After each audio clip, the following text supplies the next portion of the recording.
Olá, bem-vindos a mais um Clinicast, o podcast da L Clinic. E hoje o nosso convidado especial é o Monjaro.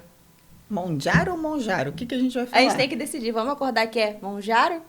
Fabi, é Monjaro ou Monjaro? Eu falo Monjaro. Ah, mas você também não vale, né? Ela fala YouTube. E a gente vai falar como?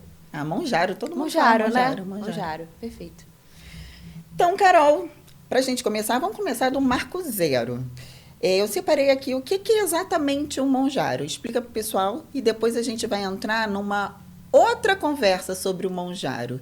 A gente vai falar das verdades secretas, aquilo que ninguém conta sobre o Monjaro. Pode ser?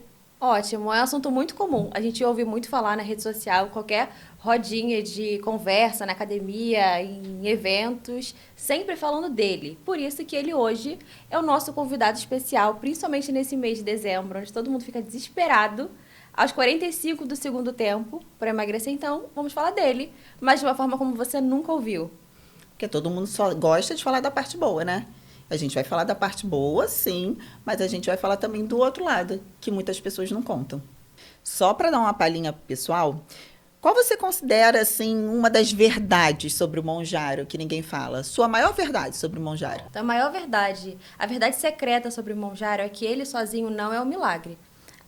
A riqueza de um bom tratamento, de uma boa prescrição, é quando a gente consegue achar o ponto ótimo de uma dose perfeita, que ajuda a diminuir fome, mantém capacidade no exercício. E por isso a gente precisa associar, em alguns momentos, hormônios, algumas vitaminas, alguns estimulantes, precisa ajustar sono. Então, o Monjaro sozinho não tem esse resultado incrível.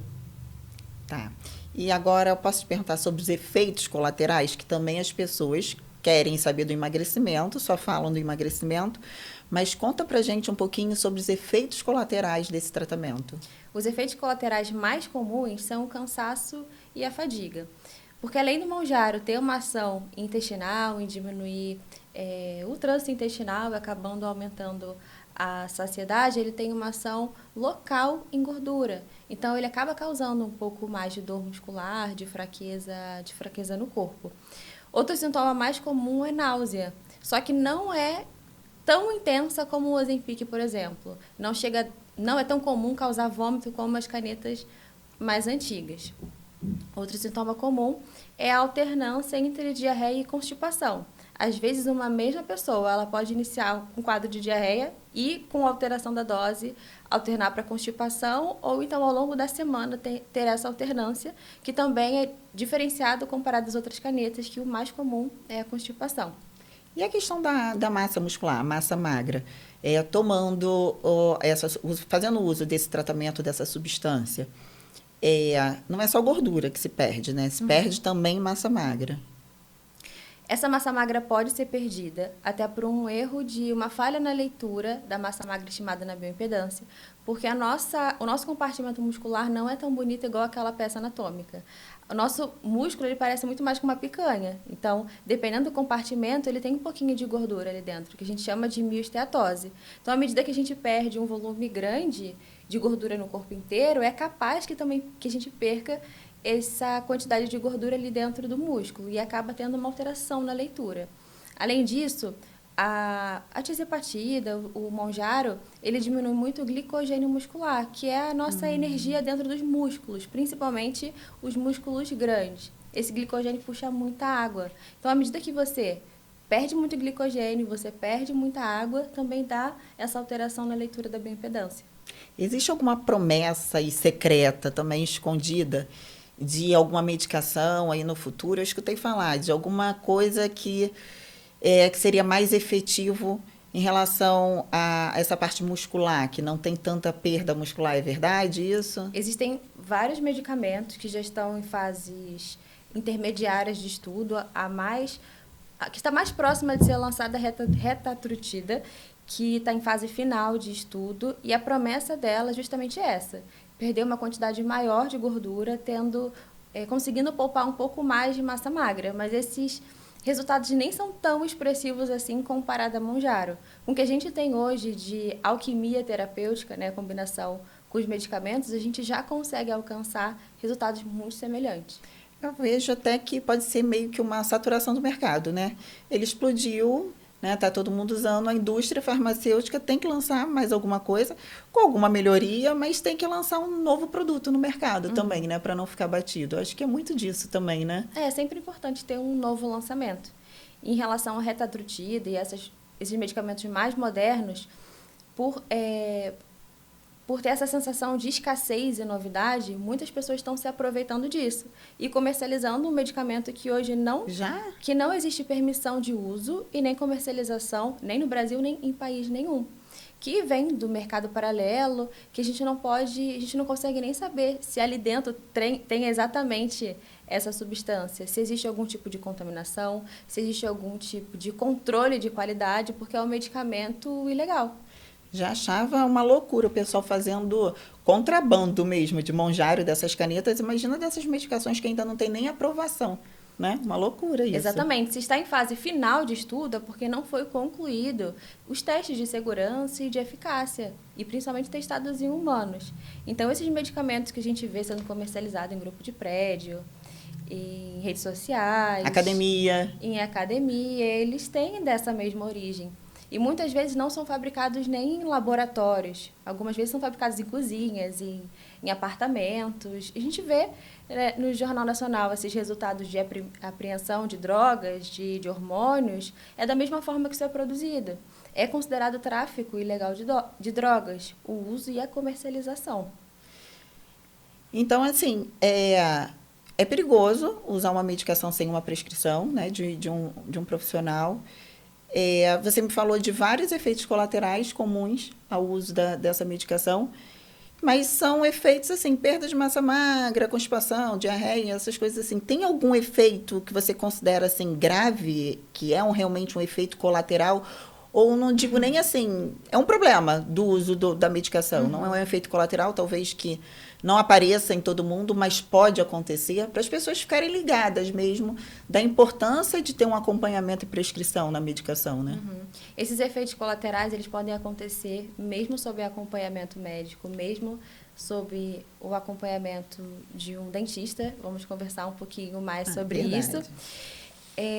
E quando você não tem um suporte, você não tem que recorrer, porque se você compra essa medicação do mercado paralelo, num grupo do condomínio, por exemplo, você não tem que recorrer. Recentemente, uma mulher faleceu, se eu não me engano, no norte do país, dessa mesma forma. Ela comprou um medicamento que no rótulo estava dizendo tirzepatida, os amigos indicaram com um medicamento de boa procedência, de boa qualidade. Essa paciente essa mulher fez essa medicação sem nenhuma orientação e ela morreu. Ninguém morre hoje com tirzepatida, pura e simplesmente, com essa substância. Essa substância não tem capacidade de ser hipoglicemiante, não reduz açúcar. Então, os efeitos colaterais mais graves são esses: náusea, vômito, constipação, sensação de frio. Mas morte súbita, não. Então, muito provavelmente, era um medicamento que ou ele estava contaminado, mas a maior suspeita é de não ser tirzepatida. Talvez existe uma possibilidade de ter tido uma troca e ter sido utilizado insulina, que é extremamente hipoglicemiante. O açúcar, ele causa muito mais dano quando ele está muito baixo do que quando ele está alto. E aí, enfim, foi uma fatalidade. Existe algum exame, algum cuidado antes da pessoa que vai iniciar o tratamento que pode minimizar esses riscos? Quando você prescreve para os seus pacientes, normalmente tem alguma análise prévia desse paciente, se esse paciente é um paciente que pode receber esse tipo de medicação ou é um paciente de risco? Não sei se existe isso, um paciente de risco para esse tipo de medicação? Sempre precisa ter uma análise metabólica, uma análise hormonal também, porque o maior risco, a maior complicação desse medicamento é a pancreatite e a colestase. A colestase é quando acumula um pouquinho de líquido ali na vesícula, que pode acabar acontecendo numa urgência cirúrgica. Pode acontecer também de paresia gástrica, geralmente com altas doses, que é o estômago e o intestino, eles ficam muito lentificados, geralmente exatamente pela resposta do medicamento, ou crises alérgicas graves. Então, a partir do exame, do rastreio metabólico de sangue, a gente consegue ter uma avaliação por inteira, principalmente avaliando os perfis inflamatórios. Então, PCR alto, ferritina alta, insulina mais alta, são bons marcadores que esse paciente provavelmente terá uma resposta um pouquinho mais acelerada comparado às pessoas que não estão inflamadas. Então, quando geralmente tem alguma alteração inflamatória metabólica, é um sinal de que esse paciente é um forte candidato a ter ótimos resultados com boa orientação. Outros exames também importantes são exames hormonais, principalmente rastreio de tireoide e os hormônios masculinos e femininos. Quando esses hormônios não estão equilibrados, a gente responde, essa pessoa tem o potencial de responder 30% menos comparado a pessoas que estão com hormônios ajustados.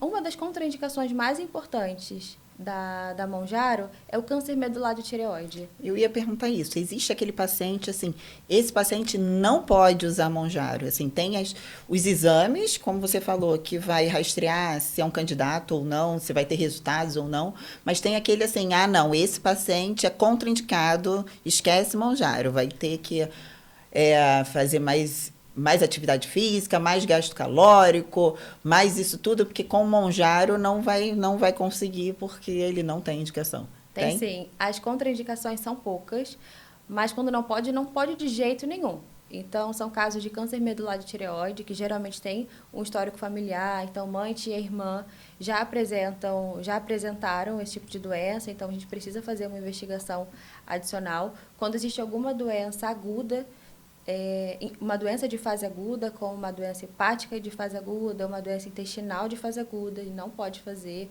de jeito nenhum, e algumas outras doenças endócrinas múltiplas também, que são muito raras e geralmente têm uma origem genética. Mãe, tia e irmã já apresentaram e provavelmente já existe uma investigação. Mas qual é a relação da tireoide diretamente com essa medicação do câncer medular, né, que você falou? O que teria tireoide?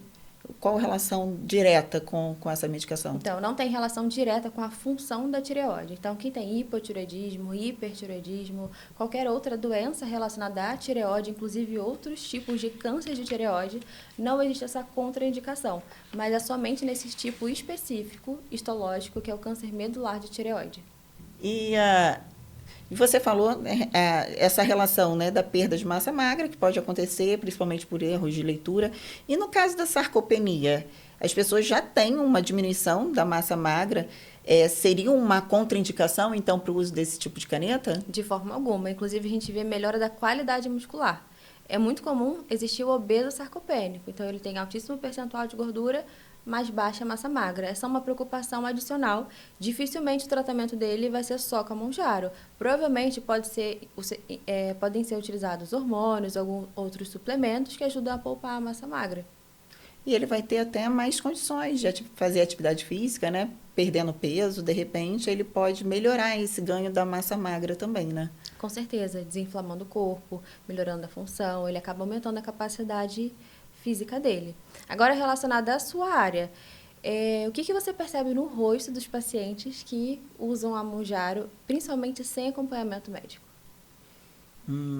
Geralmente é a era. Tô magra, tô linda, feliz com o corpo, mas o rosto não está acompanhando esse processo, né? As pessoas falam muito assim, eu emagreci e a cara caiu. Uhum. É bem assim. E no seu consultório, os pacientes, eles assumem que fazem a medicação ou você apenas de olhar, você já desconfia? Desconfio.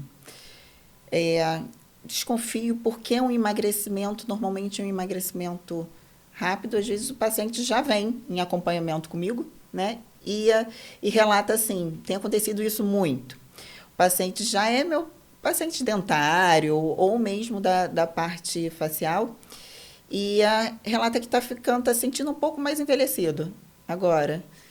De repente, envelhecimento não acontece de repente, né? E então, numa anamnese, o que tem acontecido de forma mais exacerbada nesses últimos dias, nesses últimos tempos?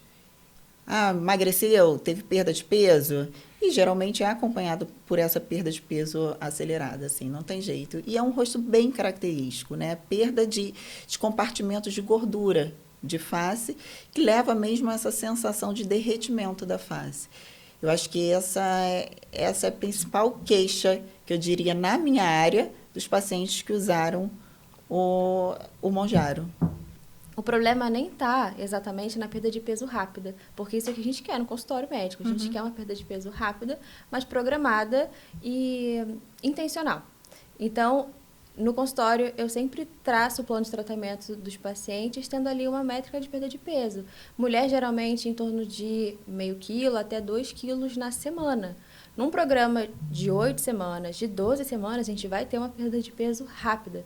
Mas vai ser uma perda de peso combinada com estratégias hormonais, com suplementos nutracêuticos, fitoterápicos, que melhoram essa sustentação de pele, que melhoram esse aspecto de Ozempic Face, Mounjaro Face, né? Sim, mas o que tem acontecido muito hoje, Carol, infelizmente, é que essa perda de peso acelerada pelo Mounjaro, muitas das vezes não é com acompanhamento.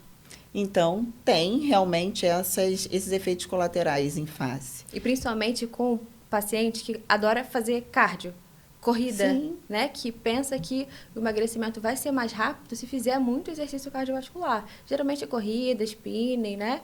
E eu percebo justamente isso. Esses pacientes que querem perder peso rápido, fazem muita restrição alimentar e muito exercício de corrida, por exemplo, são os que mais têm alteração da face. Você percebe isso? Sim, porque esses pacientes, mesmo que não usassem as canetas, os pacientes que fazem muito cardio, principalmente corrida, eles já têm um envelhecimento acelerado, né, da face e uma perda de gordura desses compartimentos faciais, que são responsáveis pela sustentação da face.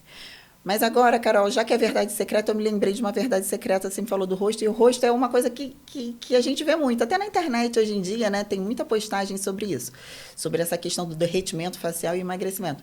Já que o tema é verdades secretas, me lembrou de uma outra curiosidade, uma outra verdade relacionada a esse tema. A halitose, característica do uso do Mounjaro. Já aconteceu? Algum paciente já relatou isso para você? Todos. Todos pedem um copo de água. Depois de fazer a bioimpedância, para justamente não ter um acúmulo ali de líquido, ficar o mais leve possível, eles pedem um copo de água. Perceba que a boca fica mais seca. E esse é um dos sintomas, dos efeitos colaterais mais comuns que acontecem, que ninguém fala, junto com o frio. O meu consultório é toda hora igual um DJ, alternando a temperatura do ar. O paciente que está com Mounjaro, eu deixo na temperatura ali de 25 e o que não está de 22. E é uma queixa que eu vejo lá no consultório também, é isso. O paciente percebeu uma mudança no hálito depois do tratamento. E isso está relacionado exatamente com essa questão, né, de beber menos água, né, de ter a boca mais seca, essa sensação de boca seca. E também de muitas vezes estar muitas horas sem se alimentar. Acontece muito isso. Eu já vi de um paciente também ter a sensação de língua grossa. Sim. É verdade? Sim. Por essa questão da boca ficar mais seca, ter menos lubrificação mesmo na boca, menos uma lavagem, vamos dizer assim, dos tecidos, fica com maior acúmulo de bactérias, de placa bacteriana e essa burra lingual. Então, a língua tem essa sensação realmente de estar mais áspera, mais grossa. E é engraçado a descrição dos sintomas, né? Sem nome técnico nenhum. Então, língua grossa, dor na carne, um tremor, assim, Bafo. Exagerado, bafo. A cara caiu. A cara caiu. São. É bem isso. Uma outra coisa que eu quero te perguntar. Existe a questão de dependência química da substância? Ou, assim, eu tenho meu ponto de vista. Eu acho que não é uma dependência química, é uma dependência quase que psicológica, por gostar do resultado. É uma dependência emocional pela saciedade induzida. Então, tem vários pacientes com distúrbios alimentares que não conseguem sentir saciedade ou só se sentem satisfeitos depois de sentir dor. E que o tratamento, na verdade, deveria ser feito com a ajuda de um psicólogo, às vezes até de um psiquiatra. Então, existe sim essa dependência emocional, porque eles não corrigem as outras questões, os outros erros. E pela facilidade de não sentir a vontade. Eu já ouvi de vários pacientes que eles gostam da medicação, mesmo já estando no peso equilibrado, já sendo magras, por não sentir a vontade de comer doce. E tem um fenômeno também da Mounjaro, que é a diminuição do food noise, que é aquele barulhinho da cabeça pedindo para você se alimentar. Comer um pouquinho mais, só um pedacinho mais de doce. Mas primeiro que você não consegue comer mais tanto volume, e quando consegue, geralmente passa mal. Principalmente com doce, com gordura, com fritura, então você acaba diminuindo. Por exemplo, salgadinho é impossível consumir um salgadinho frito, uma coxinha frita depois de um monjaro. Então, o paciente fica mais educado tomando monjaro em relação à alimentação, vamos dizer assim. Uma educação induzida, sim. E aquela fome que dá, assim... Pós-night. Pós-night, que você bebeu alguma coisa, tá cansado, dançou, bebeu, que chega querendo comer o podrão da esquina. O monjaro é capaz de controlar. Olha, o monjaro ele é tão forte, ele é tão poderoso, que ele diminui muito a vontade de álcool, ele diminui muito a vontade de cigarro e também a vontade dessas besteiras. Mas ele não é um castrador de vontade. A pessoa consegue, mas numa intensidade muito menor. A chance dela acordar passando mal é enorme, principalmente se somar o álcool à gordura. Aí fica na memória que não foi uma experiência legal. Então, na próxima vez que ele sair, ele provavelmente vai beber menos, ele vai comer menos. Provavelmente vai salvar em algum arquivo mental que ele não deve mais fazer isso, ele não vai reproduzir na mesma intensidade. Assim, em relação à dieta, quando se usa o monjaro, é possível fazer várias refeições em pequenas porções, pequenas quantidades, em horários de 3 em 3 horas, ou é para não comer mesmo, fazer um jejum intermitente, ficar horas a fio sem comer? Qual seria a proposta mesmo? Comer pouco e por vezes repetida? Não ter a vontade de comer um pratão de comida ou nem comer? Então, a estratégia alimentar em quem está usando a monjaro é fazer dieta hipocalórica, hiperproteica. Então, comer pouca caloria, farta em proteína. Agora, a estratégia dietética vai depender muito de cada paciente. Então, quem se adapta à dieta cetogênica pode ter um bom resultado com um bom planejamento, tem que ser orientado. Quem se adapta ao jejum intermitente pode ter um resultado também bem interessante. Então, o que vai depender, na verdade, é o saldo total diário. Agora, se essa pessoa vai fazer uma dieta mediterrânea, que é, inclusive, a mais indicada, se é uma cetogênica, vai ser com que ela mais... vai ser a dieta que ela tem melhor adaptação. Então, não tem uma orientação firme para cada um. Então, comer pouquinho fracionado ou comer poucas refeições com maior volume. Vai depender muito da capacidade.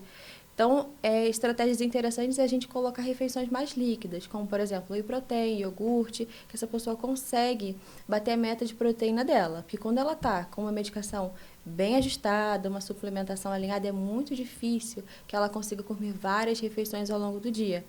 Então, em alguns casos, é mais estratégico fazer poucas refeições sólidas e utilizar de refeições líquidas. Então, mais uma vez, reforça o que a gente sempre fala, não é receita de bolo. Às vezes, o que funciona para mim não funciona para você. A dieta, a gente usa a mesma medicação, mas eu preciso de uma dieta e você precisa de outro tipo de comportamento dietético. Exatamente. Existem alguns nutricionistas que não falam bem da medicação, que gostam de negar a medicação. Eu já vejo por outro lado. Nesse tratamento, a gente precisa de um nutricionista que saiba trabalhar com remédio. É outro drive quando vai tratar um paciente que está usando a monjaro. Esse nutricionista precisa ser parceiro do médico. O paciente precisa entender a importância do nutricionista. Durante a medicação, dificilmente a dieta vai ser uma dieta de estilo de vida. Uma dieta que você come grande quantidade, que você aguenta muitas sobremesas. É uma dieta hipocalórica e é estratégico fazer uma dieta mais restritiva por um período de tempo.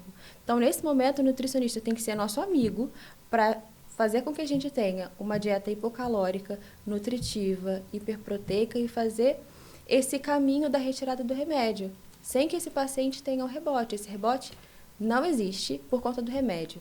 Toda vez que a gente emagrece, com qualquer estratégia, com remédio, sem remédio, só com dieta, a cada 1 quilo que a gente perde, a nossa fome aumenta em 100 calorias. Então, imagina a pessoa que perdeu 10 quilos. A fome dela vai aumentar muito. E se esse emagrecimento não é acompanhado de ganho de músculo, não vai ser acompanhado de aumento de taxa metabólica. Então, a única forma de ser magro para sempre é emagrecer ganhando músculo, porque à medida que a sua fome aumenta, o seu gasto energético também vai aumentar.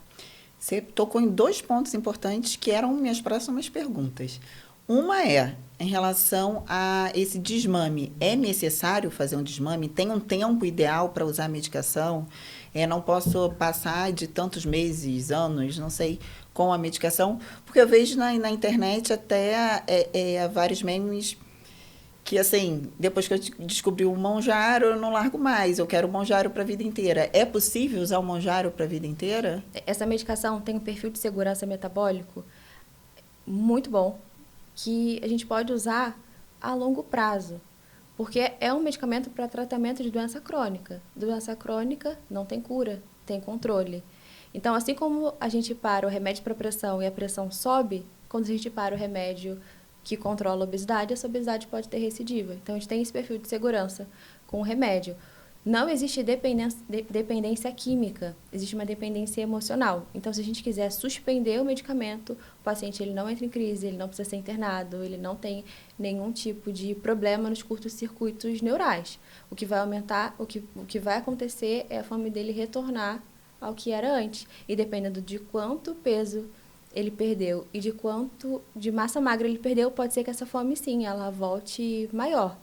Mas não é estratégico dentro de um consultório a gente retirar o medicamento de uma hora para outra. A gente faz um desmame espaçando a frequência de aplicação. Então, começando a fazer a cada 15 dias, uma vez no mês, até que a gente consiga tirar o remédio. Então, essa questão do rebote, entendo que seja muito mais uma questão de que não foi feito uma reeducação alimentar durante aquele período. Mas se essa reeducação existir, talvez esse rebote também seja menor. O rebote só acontece quando não tem alinhamento com o nutricionista, quando não teve preocupação em manutenção ou ganho de massa magra, ou quando não teve orientação na hora de retirada do remédio. Então, uma dica interessante em relação a essa questão do desmame, do rebote, da reeducação, é, de repente, o paciente aproveitar que ele está naquele período de tratamento, usando a medicação, que ele tem menos fome, para, de repente, se adequar a um plano alimentar e começar a realmente fazer essa reeducação alimentar. Então, tem que fazer valer o tratamento, não só para emagrecer, mas como uma forma educativa durante aquele período, né? Seria uma estratégia interessante. Exatamente. Não tem uma forma certa, uma única forma de conduzir esse desmame. Pode ser reduzindo dose, pode ser espaçando a frequência de aplicações e vai depender muito de cada caso. Quando a gente vê que o paciente já está mais independente, ele está comendo melhor, ele está treinando muito melhor, a gente pode pesar a mão mais nesse desmame. Agora, quando a gente vê que ele ainda está tendo alguns deslizes, principalmente quando nos finais de semana, tendo mais vontade de consumir álcool, por exemplo, a gente não consegue deixar ele mais tão solto. O próprio paciente vai sinalizando, né, essa questão da fome, né, dos hábitos aí para você poder conduzir esse desmame da melhor forma, acredito eu, né? Se vai ser pela dose, se vai ser pelo tempo. Eu acho até interessante, de repente, no dia de aplicação, se o paciente ele tem o hábito de comer, de ser mais ansioso, mais durante a semana ou mais no final de semana, adequar tanto as datas de aplicação quanto essa questão do desmame também, né? Tem alguns pacientes que eu prefiro fazer a aplicação na sexta-feira, ou na quinta, sexta-feira, porque cobre bem o final de semana. Esse remédio tem um pico de ação forte 2 dias. Fez 24 horas da aplicação, segue em 2 dias na dose mais alta do remédio. Então, sábado e domingo, onde geralmente a gente fica mais solto com a dieta, é o melhor momento de estar com a medicação em níveis mais altos. Segunda, terça e quarta são dias que são mais fáceis para a gente ter dieta. Então, conforme a dose do medicamento vai reduzindo, a pessoa está ali naturalmente mais focada. Já tem outros pacientes que no ambiente de trabalho dele é muito obesogênico, oferecem muito bolo, existe muito consumo de álcool. Então, para eles é melhor que durante a semana eles fiquem com uma dose mais alta. Então, são pacientes que eu prefiro fazer a aplicação na segunda-feira. Tem outros pacientes também que não respondem bem ao aumento de dose. Então, eu faço com ele dose fracionada. Por exemplo, na segunda eu faço uma dose, na quarta eu faço outra. E o saldo semanal deles é uma dose um pouquinho maior. E o medicamento ele tem um pico de ação durante 2 dias e ele tem uma meia-vida de 5. Então, tem paciente que começa a perceber o final do efeito do medicamento com 5 dias.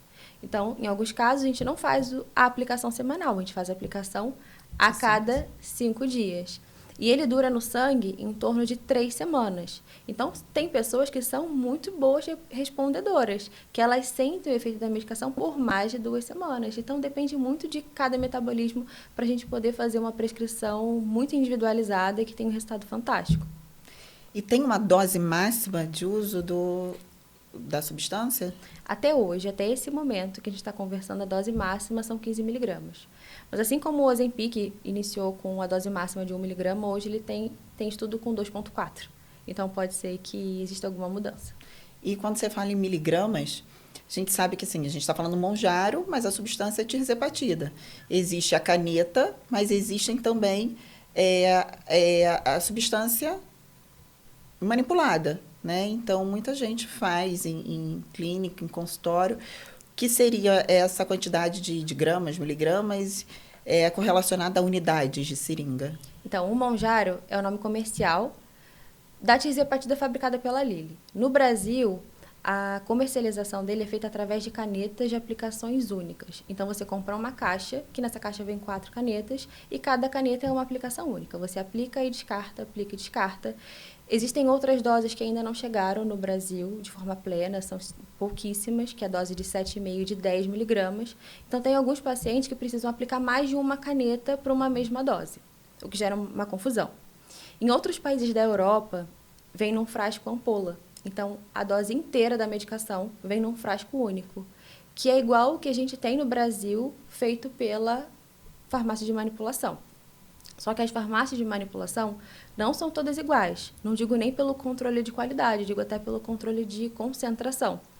Então, dependendo do laboratório que você compra, existe uma titulação diferente. Então, tem laboratórios que a dose de 2,5 miligrama são 10 unidades e tem laboratório que a dose de 2,5 miligramas são 15 unidades. Então, depende de qual laboratório você trabalha. Do ponto de vista metabólico, a gente sabe que tem um perfil de segurança a longo prazo. Mas na sua prática, paciente que usa Monjaro por muito tempo tem algum comprometimento de estrutura dentária, alguma outra questão? Sim, tem alguns acometimentos na questão da saúde bucal relacionada à medicação já. Não só a medicação Monjaro, como outros tipos de medicação de emagrecedores em geral, como as canetas antigas, Ozempic, todas essas outras canetas. Por quê? Nesse tipo de tratamento, há aumento das náuseas e vômito. E isso faz com que o pH da boca altere. A boca recebe um pH mais ácido, em torno de 2, mais ou menos, de pH. E esse pH mais ácido, ele deixa o esmalte mais suscetível a desmineralizar. E quando o esmalte ele perde estrutura, perde substância, perde minerais, ele se torna uma estrutura mais sensível. Daí vem a sensibilidade dentária também acompanhada. Pacientes que têm um uso prolongado desse tipo de medicação. E essa questão da perda de minerais do esmalte dentário também está relacionada a outros distúrbios alimentares. Existem alguns diagnósticos em anorexia e bulimia que são feitos através da boca. Exatamente. Eu pego muito paciente, eu já descobri casos, inclusive, de anorexia e de bulimia em adolescentes por conta disso. De estrutura dentária, de erosão dentária, de desgaste dentário, sensibilidade exacerbada em crianças, em adolescentes. Então, isso é um indicativo, sim, de distúrbios alimentares. Mas uma outra questão também, além da sensibilidade dentária, é a questão do aumento do índice de cárie. Pela questão de diminuir a lubrificação, a salivação, ingestão de água, tudo isso, o paciente aumenta o índice de desenvolvimento de cárie. Então, pode estar relacionado também a um maior acometimento de cárie dentária. E uma notícia recente que a gente tem visto bastante nas redes sociais, nos grupos, é a liberação do dentista como prescritor do Monjaro. Eu queria saber a sua opinião e queria que você contasse um pouco mais para quem está assistindo a gente das liberações do dentistas relacionadas a outras prescrições, que tem gente que pode não saber. Então, em relação ao Monjaro, na verdade, não foi uma novidade assim para a classe odontológica. Ela só precisou ser documentada mesmo na internet para o público ver. O dentista é um prescritor pleno. Ele pode fazer todo tipo de prescrição desde que seja com finalidade odontológica. Então, se houver uma justificativa plausível para esse tipo de medicação e é associada a um uso odontológico, por que não utilizar? Só que, assim, isso leva a vários pensamentos e a vários questionamentos, Carol, que eu, como dentista, tenho também. E não é só a gente falar de prescrição e de Monjaro. Isso aí a gente está falando de liberação para odontologia em diversas coisas. O dentista ele pode atuar na área anatômica face. Então, tem uma demarcação anatômica onde é a área de atuação do dentista. Então, ali, ele pode fazer diversos procedimentos. Então, procedimento de harmonização facial. O dentista hoje está fazendo procedimentos estéticos na face. Não, isso sempre pode, porque é uma área de atuação anatômica do dentista. A prescrição é uma área de atuação do dentista. Mas esse dentista, ele tem conhecimento técnico para realizar esse tipo de prescrição? Não sei. Pode ser que sim, pode ser que não. Então, quando a gente torna isso mais amplo e leva esse questionamento para a internet, agora o dentista pode prescrever Monjaro. Mas ele prescreve Monjaro com finalidade odontológica, ou pelo menos ele deveria prescrever Monjaro com finalidade odontológica. E qual seria a finalidade odontológica para a prescrição do Monjaro? Hoje em dia se associa a prescrição para apneia do sono. Então, ok, é uma finalidade odontológica, é uma legalidade da profissão, tudo bem prescrever, desde que o profissional tenha conhecimento do que está fazendo e tenha a legalidade de fazer como um ato odontológico e não prescrever o Monjaro simplesmente porque ele quer ganhar dinheiro com emagrecimento. A apneia obstrutiva do sono é uma doença que é causada pelo sobrepeso. Sim. Então, qualquer estratégia de emagrecimento, com ou sem remédio, ajuda a tratar a apneia obstrutiva do sono, que é uma doença que piora a pressão, que piora o controle glicêmico, que aumenta a gordura visceral, então é uma bagunça metabólica enorme. Então, tem pessoas que realmente não descansam, que dormem, que deitam durante a noite por 10 horas, mas dormem por 2. Então, essa seria a finalidade terapêutica. O que a gente quer deixar claro aqui é que o dentista ele é prescritor de remédio, além do médico, prescritor de analgésico, prescritor de sedativos, hipnóticos, prescritor de exames, porque essa é a diferença do profissional que tem uma prescrição cuidadosa, eficiente e ética com o paciente. Não é simplesmente escrever receita de um remédio, é saber identificar a real indicação e conduzir caso exista algum evento adverso ou algum tipo de complicação, certo?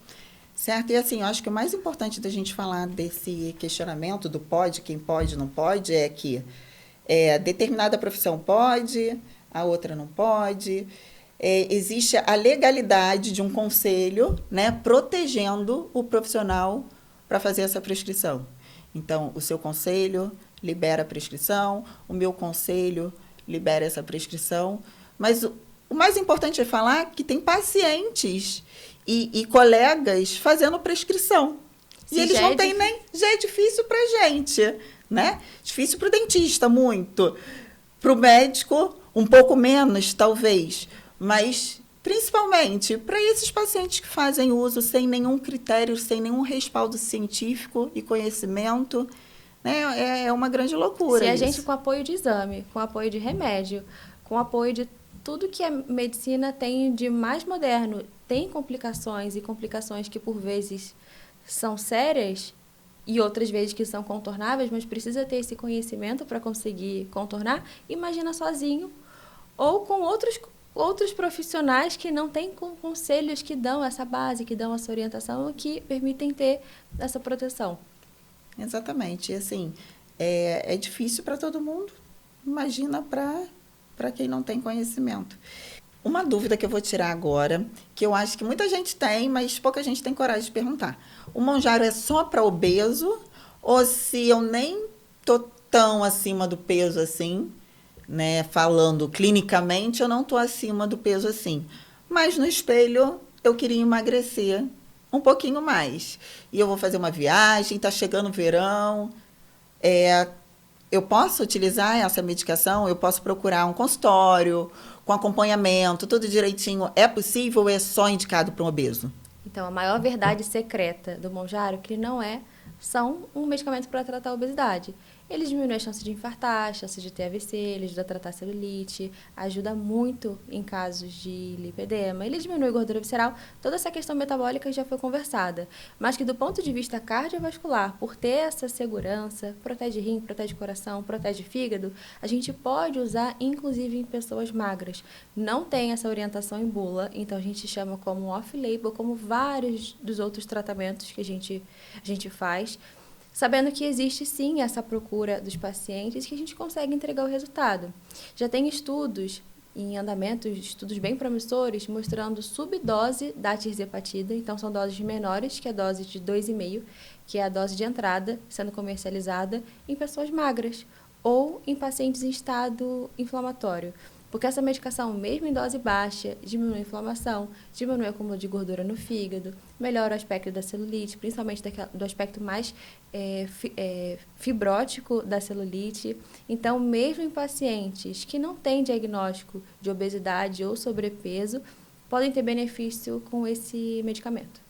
Então poderia tomar um Monjaro para emagrecer uns 2, 3 quilinhos aí depois das festas de Natal, para se preparar para o verão. Com bom senso, a gente consegue fazer com segurança, mas não é recomendado dessa forma banalizada, porque a gente sabe que vai ser um emagrecimento transitório. Se não for um emagrecimento programado, bem orientado, sem ajuste de dieta, você vai fazer o medicamento, você vai chegar nesse resultado com 2, 3 semanas no máximo, e quando suspender, você vai reganhar. Exatamente. Uma outra questão, eu já escutei falar que existe uma perspectiva aí da diminuição das cirurgias bariátricas, que os cirurgiões bariátricos estão enlouquecidos com a chegada dessas canetas emagrecedoras, porque já reduziu, me parece, né, a procura pelas cirurgias bariátricas. Isso é um fato mesmo e existe essa estimativa de redução de cirurgias? Sim, o Monjaro já tirou milhões de pacientes da mesa de cirurgia, ele em uso isolado, em doses que nem são as doses máximas, consegue perder quase 25% do peso. Quando feito em associação com outros medicamentos, com outros hormônios, eles conseguem avançar ainda mais dessa porcentagem de peso. O que a gente tem de resultado hoje da cirurgia bariátrica é em torno de 20%, considerando que depois de uns 5 anos de cirurgia, tem um reganho de 20% do peso perdido. Então, quando a gente faz a medicação, tem uma perda de peso satisfatória, que já é mais avançada da cirurgia bariátrica, e mantém essa medicação, porque é uma doença crônica, então o medicamento vai ser utilizado de forma crônica, a gente consegue evoluir para além da cirurgia metabólica mais avançada e mais moderna que a gente tem hoje. Mas poderia ser também um preparo para uma cirurgia, que eu vejo muitos cirurgiões, a pessoa procura, por exemplo, para fazer uma abdominoplastia. E o cirurgião fala assim, não, você precisa emagrecer um pouquinho mais para fazer esse tipo de cirurgia estética. Pode ser um preparo também para essas grandes cirurgias estéticas, Eu né? conversei exatamente isso com um paciente hoje. Paciente que fez cirurgia bariátrica, bypass, que é o tipo de cirurgia mais restritiva que tem. Então, ele é um desnutrido crônico, perdeu mais de 90 quilos, mas ainda tem uma gordurinha que incomoda, uma gordurinha abdominal com um pouco de pele. Eu mostrei para ele que esse medicamento tem um GPS para gordura visceral, que é aquela gordura que fica um pouquinho ali, coração, intestino, fígado e na região debaixo do umbigo.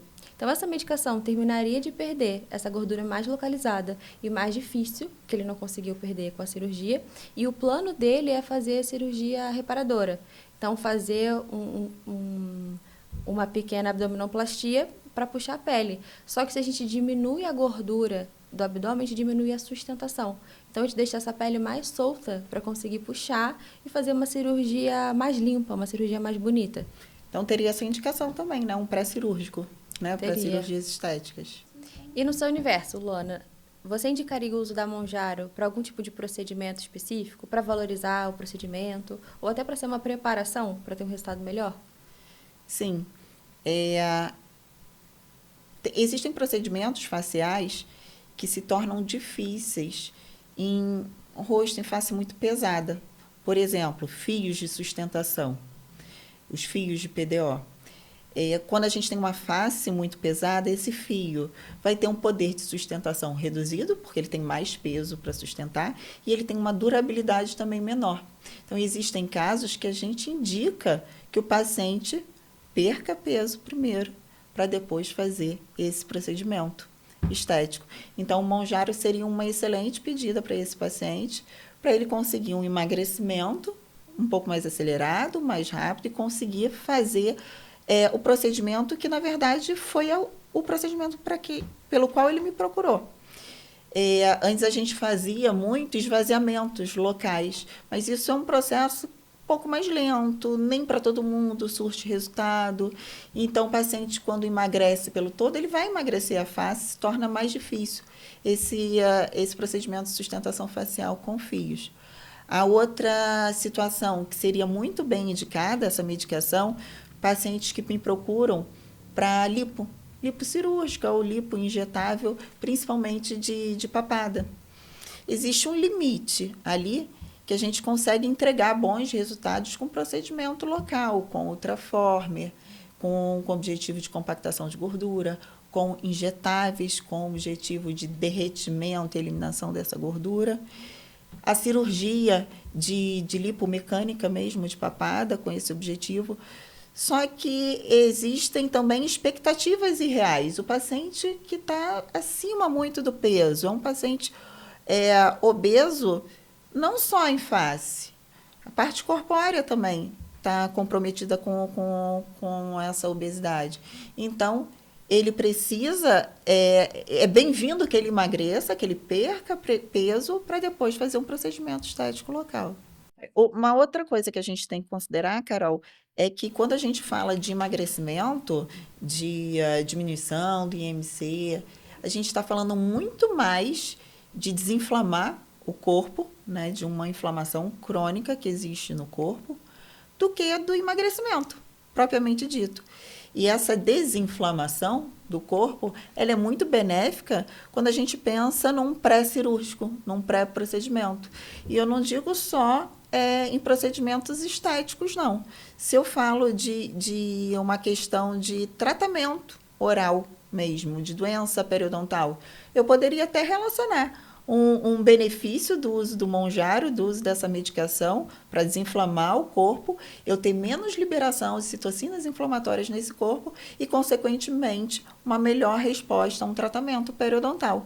Então, quando a gente fala nesse tratamento, a gente tem que ter uma visão muito mais abrangente do que só um emagrecimento estético.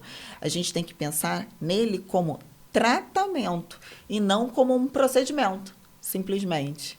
Né? Então, a fama que o Mounjaro tem é justa. Sim, a fama, ele tá famoso não é à toa. Ele pode ser considerado o mais da atualidade.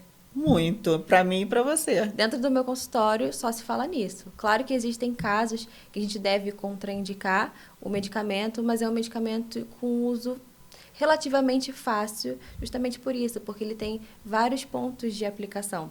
Tem um paciente específico que é o chamado slow burn. Esse é a nossa maior dificuldade no consultório, que é chamado o falso magro, o metabolismo lento. A gente tem 4 formas de perfis metabólicos e um deles é esse, o slow burn, que é o queimador lento. É aquele paciente que às vezes já come pouco, mas por ter altíssimo percentual de gordura, por ter baixa massa magra, ele queima pouco também. Então, é uma linha tênue se a gente deve investir em diminuir a fome dele ou aumentar gasto. E, na maioria dos casos, ainda assim, mesmo não sendo a melhor medicação indicada para esse paciente, em associação ela fica fantástica. Mas a gente poderia pensar, nesse caso também, nele como uma forma de saciedade, de melhorar esse controle alimentar e, de repente, uma associação para estimular esse metabolismo, seria bem-vindo pensar numa conduta dessa? Sim, esse medicamento ele faz um controle alimentar, ele age na inflamação sistêmica e principalmente na neuroinflamação. Então, melhora, por exemplo, foco, cognição, nesses casos específicos de paciente. E a gente precisa utilizar outras estratégias que vai depender muito de cada paciente. Então, às vezes, estratégias hormonais, estratégias mais termogênicas, para que a gente estimule essa taxa metabólica. embora tendo a possibilidade de perder de massa magra, mas com uma perda de gordura mais acelerada e proporcional a essa possível perda de massa magra. O que você gosta de associar ao Monjaro com essa questão do metabolismo? Tem uma outra questão, eu até suspeito do que você vai falar como uma boa indicação, mas quero escutar de você. Tanto nessa questão do metabolismo lento, quanto na questão daquele cansaço que dá após a aplicação do Monjaro. Teria uma medicação, uma associação que é a sua queridinha para esse tipo de tratamento? Eu falo no consultório que eu tenho um suplemento maioral, que tem pouquíssimas contraindicações. Tem uma aceitação muito grande por várias vias, por todas as vias, na verdade, que é o NADH. Ele ajuda muito a reduzir. Acertei. Ele ajuda muito a reduzir fadiga, melhora foco, melhora a memória, melhora a concentração. Ele melhora esses sintomas de névoa mental que podem acontecer com a tisepatida. Ele diminui os efeitos colaterais, então ele permite com que você suba a dose, sentindo menos efeito colateral com aquela medicação e que continue fazendo atividade física, que é o primordial. Então, ele seria o meu mais, o preferido, o NADH, principalmente quando a gente consegue fazer doses mais altas e de forma mais contínua. E, além disso, as estratégias hormonais, que ficam mais restritas, a depender do sexo, da idade, mas são estratégias que, principalmente em transição menopausal ou menopausa, são fundamentais. Não tem como a gente fazer esse tipo de medicamento sem cuidar da questão hormonal. O mesmo serve para a andropausa. Então, os homens, a partir dos seus 45, 50 anos, já têm uma queda importante hormonal. A gente precisa fazer esse apoio com a terapia de reposição hormonal. E, em outros casos, a gente pode associar também outras estratégias, como, por exemplo, trocar o contraceptivo para um que seja tão eficiente quanto em contracepção, mas que entregue algum tipo de bônus anabólico, ou então trocar esse contraceptivo para um que não seja tão ruim quanto uma pílula oral combinada. Então, sempre tem ajustes que tem como serem prescritos, serem uma forma de orientação para o paciente. E aí você me fez lembrar que a gente conversou aqui sobre sensibilidade dentária e um outro ajuste, uma outra associação simples que poderia ser feito odontologicamente falando, seria uma prescrição de um creme dental específico para esse paciente, com aumento de sensibilidade pós-uso de medicação. Então, sempre é necessário, não tem jeito, o acompanhamento profissional de ambos os lados, um acompanhamento multidisciplinar. Porque toda medicação, ela tem os seus pontos positivos e tem os seus pontos negativos. Não dá para ganhar em tudo, né? E a gente está aqui e estudou para ajudar justamente nesses pontos negativos. Como ajustar para que esse paciente não tenha tanto peso assim do colateral de um tratamento que é tão benéfico para ele, né? Então, a gente tem ajustes de dose, a gente tem associações, a gente tem orientações de higiene bucal, mudança de creme dental para utilizar, recomendações até mesmo de momentos de escovação, quando escovar os dentes, porque a gente sabe que esse pH está mais ácido da boca e isso pode levar maior desgaste dentário se a gente escovar logo depois da medicação. Então, tem tanta orientaçãozinha simples que pode ser feito e não tem como esse paciente fazer uso de uma medicação dessa, tão importante, tão maravilhosa, sozinho, né? Porque essa medicação veio para somar e não causar essa quantidade de estragos que a gente tem visto aí pela internet também, né? Sim, é uma medicação incrível. E a suplementação, nesse caso, não é opcional. A suplementação ela é obrigatória, mas não existe um protocolo a ser seguido, porque cada pessoa vai apresentar sintomas diferentes e vai ter necessidades diferentes de intervenção. Como, por exemplo, tem alguns pacientes que sentem muita dor no corpo, uma dor ao toque, uma dor exagerada ao toque.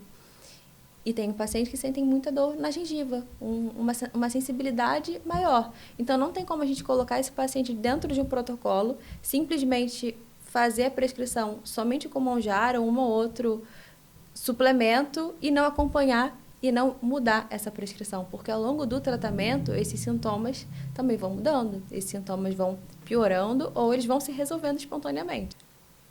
Não sei se acontece com você, com algumas medicações novas, tratamentos novos que vão surgindo, mas existem coisas que não são descritas em bula, mas que os pacientes vão nos relatando. E a gente vai aprendendo de acordo com o uso do paciente.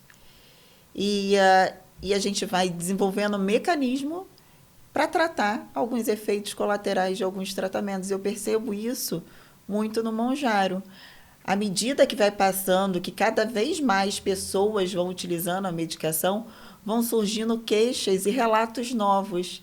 E até no mesmo paciente, às vezes, numa semana ele relata uma coisa, na outra semana ele relata uma outra queixa, né? uma outra descoberta durante esse tratamento.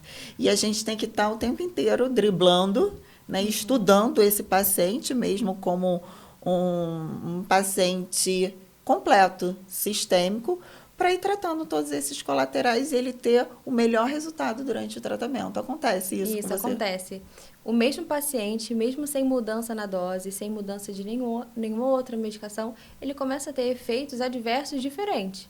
Então, tem até uma paciente aqui na produção que toda semana me manda mensagem me contando uma novidade. Já teve coceira no local da aplicação, já teve diarreia, já teve cocô de cabrito. Aumento de sensibilidade dentária. Aumento de sensibilidade dentária. Gengiva fina. Gengiva fina. Boca seca.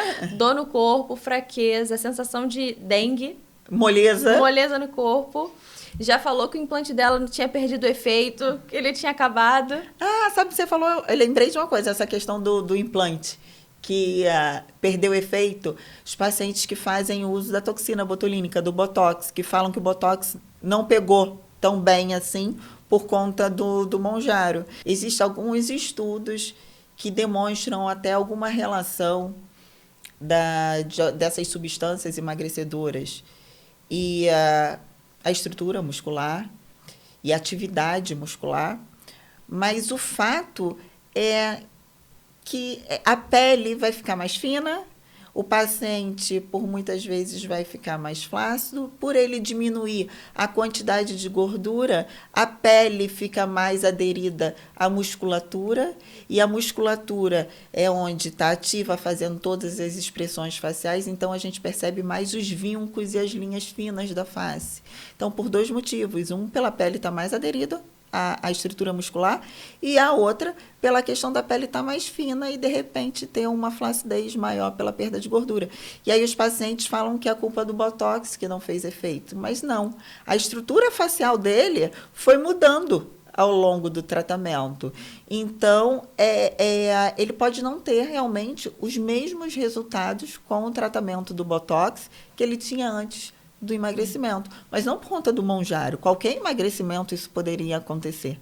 Tá? Então, existem algumas relações em relação a isso. A durabilidade também, você falou do implante, eu lembrei que os pacientes estão me relatando agora do fato do Botox estar durando menos com o uso do emagrecedor. E existe um fator adicional que é o fator tempo. O tempo vai passar independente de qualquer coisa. Então, eu tenho vários pacientes que usavam o Ozempic durante a pandemia e tinham uma resposta super rápida no tratamento. E hoje, com a Mounjaro, que é o medicamento mais completo, mais poderoso, age em mais vias de inibição do apetite, de controle metabólico, e não tem um emagrecimento tão acelerado assim.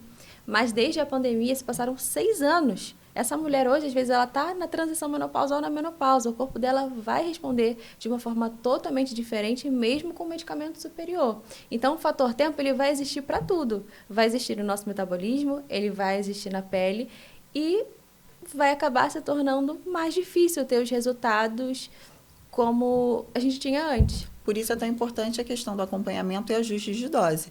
Né? Antes o Ozempic fazia efeito, agora é o Mounjaro. O Mounjaro daqui a pouco pode ser necessário uma dose maior. Toxina botulínica, antes eu entregava X doses e o paciente tinha um bom efeito, só que ele tinha 30 anos, ela agora tem 40, 50, então ele não tem como ter a mesma dose que eu utilizava antes. Antes o Ozempic era comprado sem receita, na farmácia, na pandemia foi um boom. da medicação, porque o pessoal ficava em casa, sentia mais fome, usava a caneta e ajudava ali pelo menos reduzir o dano. Quando finalizou a pandemia, todo mundo se viu acima do peso, desesperado, sem roupa para usar, então toma ali Ozempic, compra na farmácia sem receita, e ele por si só já resolveu muita gente. Só que depois de 6 anos, Mounjaro por si só não está resolvendo mais todo mundo como antes. Principalmente essa geração que usou e abusou do Ozempic sem receita médica. Mas quem é esse paciente? O que faz esse paciente? Como vive esse paciente? Qual a idade desse paciente? Né? Qual a atividade exercida por ele? Tem tantas variáveis, né, que não dá para a gente culpar também a medicação à torta e à direita, como tem sido feito por aí. E eu queria escutar da paciente que está aqui, que fez uso, o seguinte: com todos esses efeitos colaterais, com essa mudança de hábitos, de sentimentos, de sintomas a cada semana, o que você diria sobre a tirzepatida? Está valendo a pena? Tá valendo a pena. O objetivo tem sido alcançado? Sim, o objetivo tem sido alcançado, vale muito a pena. Eu termino em dezembro o tratamento, e vale muito a pena pelas questões que eu já relatei. Não faço mais uso de álcool como eu fazia. Me dá muito mais ânimo quando eu me olho no espelho, autoestima, vontade de malhar para poder manter essa massa magra. E assim, não tem um valor. Porque a gente traçou um plano estratégico, né? Do ponto A ao ponto B, a gente precisa fazer exatamente isso para ter o resultado que ela precisa. Então, nesse momento, a dieta dela é diferente, a suplementação dela é diferente e ela tem esse remédio. E ela está ciente que tem um fim. Porque no caso dela, não é uma paciente com obesidade ou com uma doença crônica, era uma paciente que estava em sobrepeso e queria velocidade. Esse medicamento ele é um atalho, mas atalho não dá certo se você não tem o caminho certo. Não adianta nada você ter um atalho e você não ser direcionada, que foi exatamente o caso dela. O dela é um caso que vai ter fim com a tirzepatida. Não vai ser uma paciente que vai ficar se arrastando com essa medicação. E eu já estou fazendo o tratamento facial, hein, com a Luana. É uma paciente que não perdeu tempo. Tá lindo, maravilhoso. O rosto está todo coladinho. Todo coladinho, depois vão vir outros procedimentos. Então, é um conjunto mesmo, 360 total, assim. Nada melhor finalizar com esse relato incrível de uma paciente que vive na pele, o uso da Mounjaro, passando pelos altos e baixos, os efeitos adversos da medicação, já acolhendo os benefícios do tratamento na sua autoestima. Uma paciente que já está fazendo todos os procedimentos faciais necessários para que não tenha a sensação de despencamento na face. Então, foi um relato maravilhoso para juntar a medicina com a odontologia, fazendo todo o sentido no tema de hoje e do nosso convidado do dia, que é o Mounjaro. E agora, a gente já precisa pensar no próximo tema, né, Carol? Até o próximo Clinicast.